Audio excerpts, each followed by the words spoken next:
दोनों के रिएक्शन को देखकर दिव्या जोर जोर से हंसने लगती है। आदित्य घूर कर दिव्या को देखता है। अनु जल्दी से दिव्या के गोद पर बैठकर वार्निंग लुक देते हुए कहती है, आप मेरी बड़ी मम्मा को ऐसे नहीं देख सकते। आदित्य अनु को घूरते हुए अपने ही मन में, इतनी छोटी सी है लेकिन तेवर तो देखो, मेरी वाइफ को मुझे ही देखने से मना कर रही है। दिव्या मुस्कुराते हुए अनु को पीछे से हक करती है और आदित्य को देखकर अनु से, क्यूटी, मुझे लगता है आपके खड़ूस बड़े पापा आपसे डर गए, इसीलिए तो उनकी बोलती ही बंद हो गई। इस पर आदित्य तुरंत बोलता है, मैं आदित्य सिंघानिया एक छोटी सी पिद्दी बच्ची से डरूंगा। पिद्दी सुनकर तो जैसे अनु का पारा चढ़ जाता है। वह आदित्य को अजीब सी नज़रों से देखते हुए कहती है, अब मैं दिखाती हूँ ये पिद्दी बच्ची क्या कर सकती है। आदित्य भी बहुत अजीब नज़रों से उसे देखने लगता है। अनु दिव्या को देखकर, बड़ी मम्मा आप मेरी बात सुनेंगी ना? दिव्या जल्दी से अनु के गाल को खींचते हुए कहती है, हाँ क्यूटी। अनु अपनी जगह से खड़ी होकर, बड़ी मम्मा आज आप बड़े पापा के साथ मत सोइएगा, आज मेरे कमरे में सो जाइएगा। यह सुनकर तो आदित्य की भौहें तन जाती हैं। दिव्या एक नज़र आदित्य को देखती है, फिर अनु को। अनु दिव्या का हाथ पकड़कर खींचते हुए लेकर वहाँ से जाने लगती है। तभी आदित्य जल्दी से जाकर अनु के सामने खड़ा हो जाता है। अनु सर उठाकर आदित्य को देखने लगती है। आदित्य अनु को घूरते हुए, वो मेरी वाइफ है और वो मेरे साथ ही रहेगी। अनु भी आदित्य को घूरकर, ये मेरी बड़ी मम्मा है। आदित्य और अनु एक दूसरे को बिल्कुल दुश्मन की तरफ देख रहे थे। दिव्या को तो दोनों की हरकतें देखकर बहुत ही ज़्यादा हंसी आ रही थी। दोनों के बीच जंग छिड़ जाती उससे ही पहले अनुज अंदर आते हुए, अनु तुम यहाँ हो और मैं कब से तुम्हें ही ढूंढ रहा हूँ। अनुज की आवाज़ को जैसे ही दोनों में से किसी ने सुना ही ना हो और दोनों अब तक एक दूसरे को घूरे ही जा रहे थे। अनुज खड़ा होकर कभी आदित्य को देखता तो कभी अनु को, फिर आखिर में दिव्या को देखकर इशारे में पूछता है, क्या हुआ है?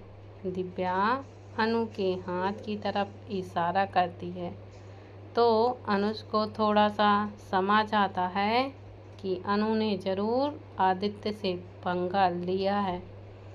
अनुज घुटनों के बल बैठकर अनु के गाल पर हाथ रखकर, क्या हुआ है अनु? अनुज के छूने से जैसे अनु को होश आता है। वह जल्दी से अनुज से लिपट कर कहती है, पापा, बड़े पापा ने मुझे पिद्दी बच्ची कहा है, इसलिए मैं इन्हें पनिशमेंट दूंगी। अनुज मुस्कुराते हुए अनु के पीठ को सहलाते हुए, तो तुमने क्या पनिशमेंट सोचा है बड़े पापा के लिए?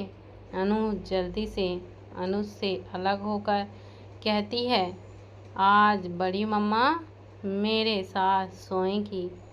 अनुज हैरानी से अनु को देखता है, फिर वह भी सर उठाकर आदित्य को देखता है, जो अब आंखें छोटी करके अनु को घूर रहा था।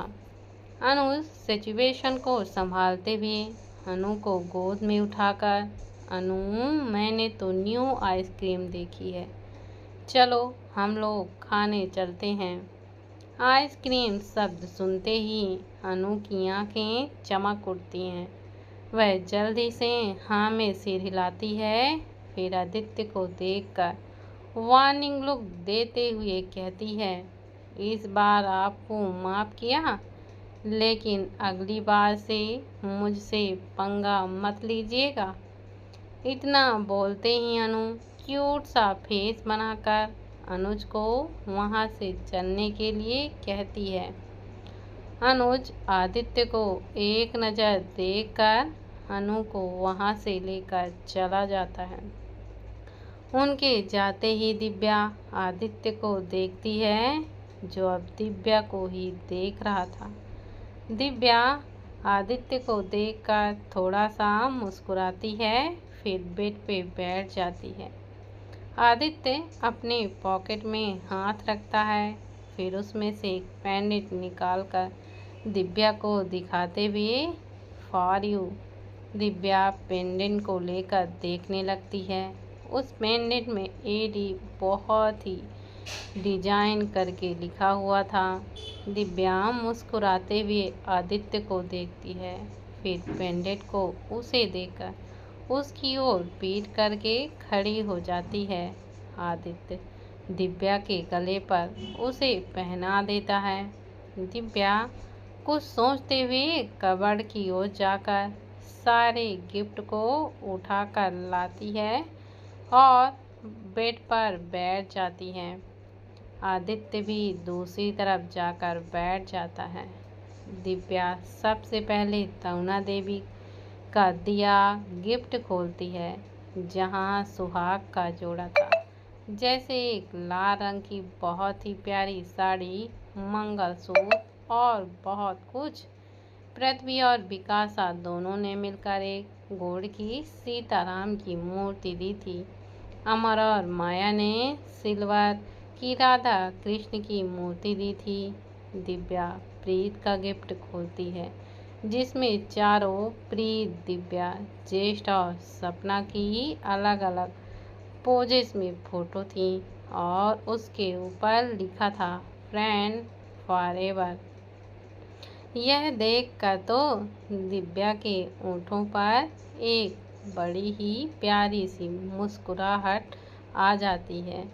ध्रुव ने कपल पोजीशन में खड़ी लड़का और लड़की जो शादी के जोड़े में थे, वह दिया था।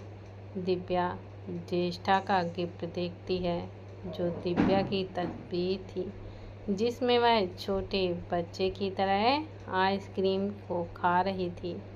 फोटो के नीचे लिखा था, always we like this my dear friend. Anuj ने आदित्य और दिव्या की तस्वीर दी थी, जिसमें आदित्य दिव्या को गोद में लिए उसकी आंखों में देखकर खड़ा था। ऐसे ही सभी ने अलग अलग तरह के गिफ्ट दिए थे। आखिर में दिव्या की नज़र प्रियांश के गिफ्ट की ओर चली जाती है। वह उसे खोलकर देखती है तो उसमें दिव्या के हंसते हुए तस्वीरों की फ्रेम बनी हुई थी। सारी फोटो चुपके से ली गई थी। फोटो थी जिसे दिव्या सारे गिफ्ट को साइड में रखती है और लेटकर आदित्य के सीने में सर रख लेती है। आदित्य पहले ही लेट चुका था। दिव्या को महसूस कर वह उसके बालों पर हाथ फेरने लगता है। दिव्या सामने देखते हुए, मिस्टर हस्बैंड, क्या प्रिंस मुझे कभी भूल पाएगा? आदित्य दिव्या के माथे को चूम कर कहता है, प्यार की ताकत पर निर्भर करता है कि वो भूल पाएगा या फिर नहीं। एक तरफा प्यार बहुत मुश्किल और दर्द देता है वाइफी। दिव्या सर उठाकर आदित्य को देखती है। आदित्य दिव्या के गालों को छूकर अपने मन में, कैसे बताऊं मैं तुम्हें वाइफी, तुम्हारी माँ भी तो मेरे पापा का पहला और एक तरफा प्यार थी। अर्जुन का कमरा। अर्जुन बेड पर अपने सर को टेक कर लेटा हुआ था। उसकी आंखों के सामने उसकी आवाज़ गूंज रही थी, दिव्या, जब से तुम आई हो हमारे घर का सुख चैन सब कुछ खत्म हो गया है। जो कुछ भी होता है हमेशा तुम्हारी ही वजह से होता है। गूंजते आवाज से अर्जुन का ध्यान हट सा जाता है। वह आंखें खोलकर देखता है तो प्रीत उसके कंधे पर हाथ रखी हुई थी। प्रीत अर्जुन को देखकर अपनी कही हुई बातें याद आ रही हैं। अर्जुन उठकर खड़ा होकर, मैं तो घर का सबसे बड़ा बेटा होने के बावजूद इतनी घटिया बातें कैसे ही सोच सकता हूँ।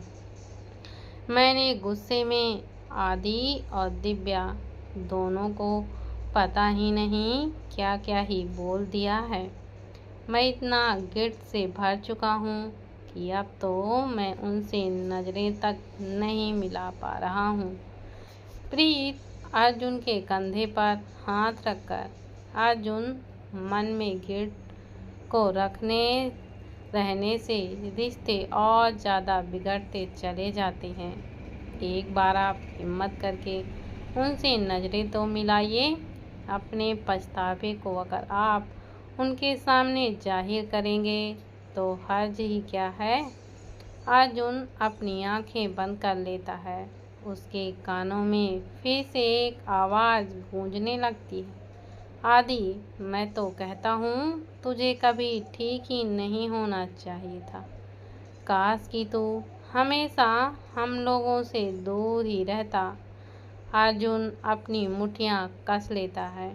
यह देखकर प्रीत आगे बढ़कर उसे गले लग जाती है और फिर धीरे से कहती है, अर्जुन एक बार आप हिम्मत तो कीजिए।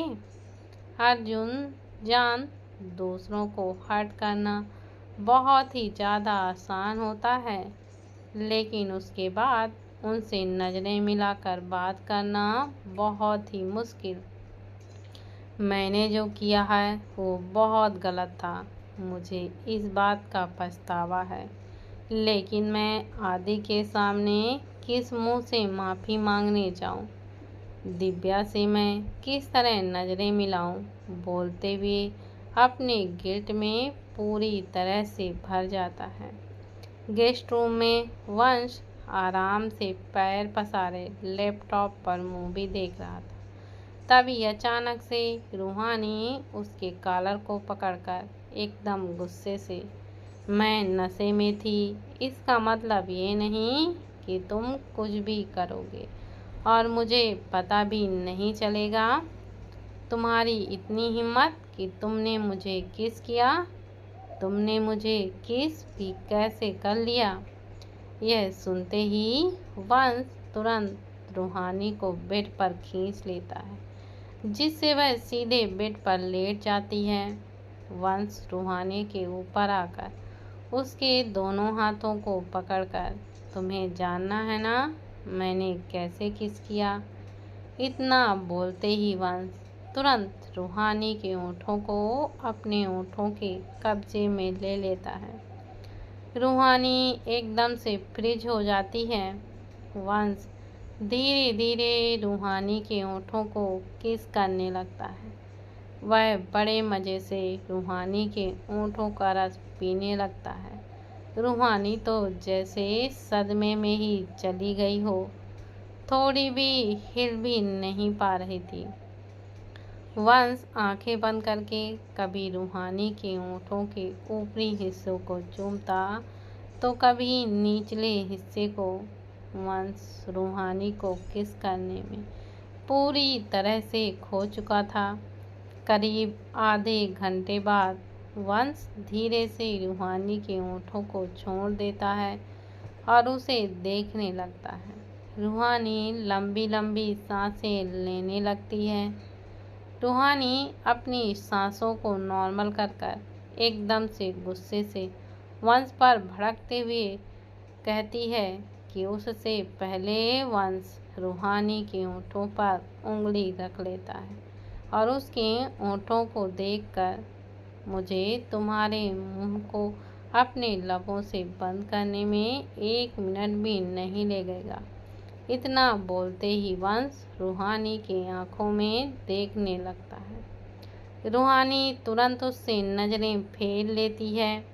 नज़रें फेरने से वंश कहता है, लिसन टू मी रू, मेरी आँखों में देखो। रूहानी वैसी की वैसी रहती है। वंश रिक्वेस्ट करते हुए, प्लीज़ रूहानी मेरी आँखों में देखो। रूहानी धीरे से मुड़कर वंश को देखती है, फिर उसके आँखों में। वंश भी रूहानी के आँखों की गहराई को देखते हुए कहता है, रूहानी आई नो कि मैंने बचपन से तुम्हें बहुत परेशान किया है, बट अब हम बच्चे नहीं रहे। बचपना अब ख़त्म हो चुका है। तो क्या तुम बचपन की हमारी सारी ज़िंदगी की भी लड़ाई है उसे ख़त्म नहीं कर सकती? क्या ऐसा नहीं हो सकता कि हम दोस्त बनकर बिना लड़े ही रहें? रूहानी गुस्से से, दोस्त? इस हरकत के बाद तो मैं तुमसे दोस्ती क्या कोई रिश्ता ही नहीं रखूं। वंश, ओ गॉड रूहानी, तुम्हें तो लड़ाई करने के सिवा कुछ आता ही नहीं। मैंने तुम्हें किस किया क्योंकि तुमने मुझसे पूछा, और उस दिन मैंने तुम्हें किस किया क्योंकि तुमने मुझे अट्रैक्ट किया था। सच में तुम उस दिन बहुत अट्रैक्टिव लग रही थी। वंश की बातें सुनकर रूहानी खुद को छुटाते हुए, यू इडियट, गधे, उल्लू के पट्टे, छोड़ो मुझे। वंश रूहानी को और ज़्यादा टाइटली पकड़कर, नहीं छोड़ूंगा। क्या कर लोगी? रूहानी अपनी पूरी ताकत लगाकर खुद को वंश से छुड़ाने की कोशिश करते हुए, मैं आंटी को बता दूंगी कि तुमने मुझे किस किया, फिर देखना वो तुम्हारा क्या करती हैं। वंश मुस्कुराते हुए, ठीक है बता दो, मुझे कोई फ़र्क नहीं पड़ता। रूहानी जल्दी आगे बढ़कर वंश के गर्दन पर जोर से काट लेती है, जिससे वंश एक आह के साथ रूहानी को छोड़ देता है। रूहानी वंश को ढकेलकर बेड से उठती है और सीधा कमरे से भाग जाती है। वंश अपने गर्दन पर हाथ रखकर दरवाजे की तरफ देखते हुए सीढ़ी गर्ल रूहान का कमरा। स्वरा रूहान के गोद पर सरकी हुई थी और रूहान स्वरा के सर को दबा रहा था। स्वरा की आंखें बंद थीं। रूहान स्वरा को देखकर, अब भी दर्द हो रहा है? स्वरा एकदम धीरे से अपनी आंखें खोलकर रूहान को देखती है और फिर हाँ में सिर हिला देती है। रूहान अपने हाथ में दवाई लेकर फिर एक बार स्वरा के सर पर लगाकर दबाने लगता है। स्वरा फिर एक बार अपनी आँखों को बंद कर लेती है। रात के 12 बज चुके थे। अब तक रूहान स्वरा के सर को दबाए ही जा रहा था। रूहान स्वरा पर ध्यान देता है तो स्वरा सो चुकी थी। यह देख कर रूहान अपने हाथ रोक कर स्वरा को अच्छे से लेटाता है और उसके सर को तकिए पर रखता है। रूहान बेड से उठकर वॉशरूम जाता है, फिर कुछ ही देर में फ्रेश होकर बाहर आता है और स्वरा के बगल पर लेट जाता है। उसके लेटते ही स्वरा अपनी आंखें खोलती है। यह देखकर रूहान उसे देखकर फिर से दर्द हो रहा है। स्वरा ना में सिर हिलाते हुए कहती है, मिस्टर हस्बैंड, मुझे बहुत ही ज़्यादा ठंड लग रही है।